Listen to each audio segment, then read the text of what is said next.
అందరికీ నమస్కారం అండి. 14వ తారీఖు జూలై 2026 మంగళవారం నాటి పంచాంగ శ్రవణం అండి.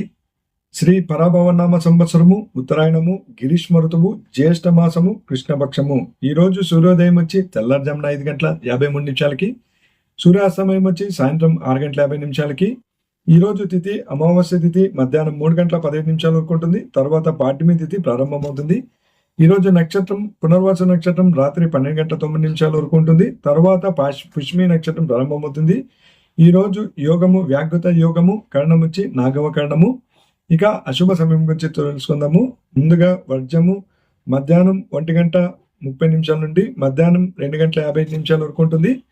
తర్వాత దుర్ముహూర్తం ఉదయం 8:29 నుండి ఉదయం 9:20 వరకు ఉంటుంది. తర్వాత దుర్ముహూర్తం రాత్రి 11:15 నుండి రాత్రి 12 గంటల వరకు ఉంటుంది.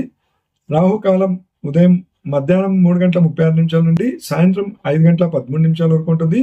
యమగండ కాలం ఉదయం 9:07 నుండి ఉదయం 10:44 వరకు ఉంటుంది. గులికాలం మధ్యాహ్నం 12:21 నుండి మధ్యాహ్నం 1:59 వరకు ఉంటుందండి. ఇక శుభ సమయంలో బ్రాహ్మీ ముహూర్తం తెల్లారుజాము 4:17 నుండి తెల్లారుజామున 5:05 వరకు ఉంటుంది. అమృత గడిలో రాత్రి 10:01 నుండి రాత్రి 11:26 వరకు ఉంటుంది. అభిజిత్ ముహూర్తం ఉదయం 11:56 నుండి మధ్యాహ్నం 12:47 వరకు ఉంటుందండి.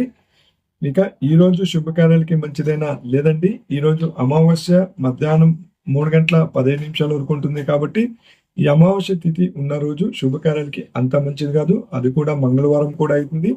అందుకోసం ఈ రోజు శుభకార్యాలకి అంత మంచిది కాదు. ఇంకా మన ఛానల్ని ఇదే మొదటిసారి చూస్తున్నట్లయితే ఇంకా సబ్స్క్రైబ్ చేసుకోకపోతే సబ్స్క్రైబ్ చేసుకోండి, బెల్ ఐకాన్ని ఆన్ చేసుకోండి, అలాగే లైక్ షేర్ చేయండి. ఓకే అండి, వీడియో సమాప్తం. ధన్యవాదాలు.